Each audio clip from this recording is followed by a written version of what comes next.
Fidèles abonnés de Dunia Kibarou TV, bonsoir et bienvenue à ce flash. Mali, insécurité en milieu urbain. Une unité spéciale des forces de sécurité met hors d'état de nuire un groupe de criminels.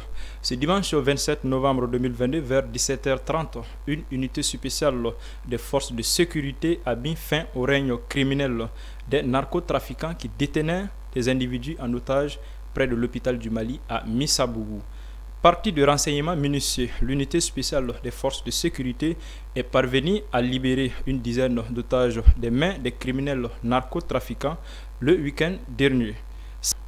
Quant aux membres du groupe criminel mis aux arrêts, ils sont au nombre de 4, dont un franco-malien, un franco-sénégalais et 2 français. Rappelons que le 18 novembre 2022, des membres d'une famille avaient été enlevés par le dit groupe criminel moyennant soit le paiement d'une rançon de 900 millions de francs CFA ou à défaut leur fournir des informations susceptibles de localiser la cocaïne dernièrement interceptée par les douanes maliennes.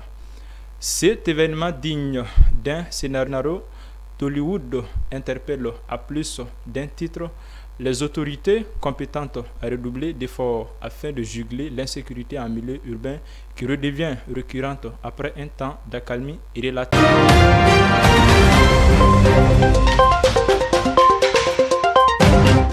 Mali, crise, éducation nationale et enseignement supérieur.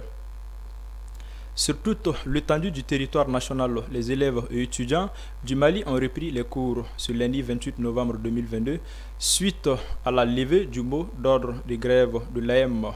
Après avoir observé une grève générale de 120 heures, soit 5 jours la semaine dernière, le bureau de coordination nationale de l'Association des élèves et étudiants du Mali s'est dit satisfait d'une réponse d'urgence à leurs revendications des autorités compétentes. De l'enseignement supérieur au secondaire à Bamako et à l'intérieur du pays, les cours ont repris grâce à la réaction à point nommé des autorités qui souhaitent faire de l'année une année sans grève de longue durée. Notons que l'AM s'est dit engagée à suivre de près l'évolution de la situation jusqu'à la satisfaction des points prioritaires pour l'amélioration des conditions de vie des élèves et étudiants du Mali.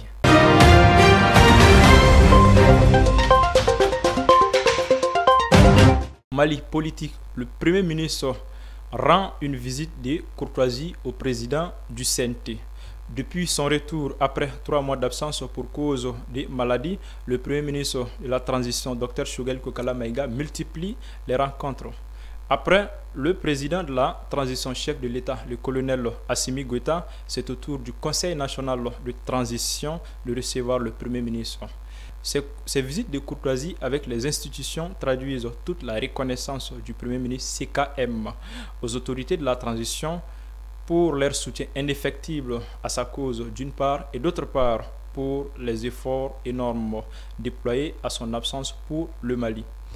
Voilà, mesdames et messieurs, c'est tout pour ce flash. Merci de l'avoir suivi et très bonne suite de programme sur Dunia Kibarou TV.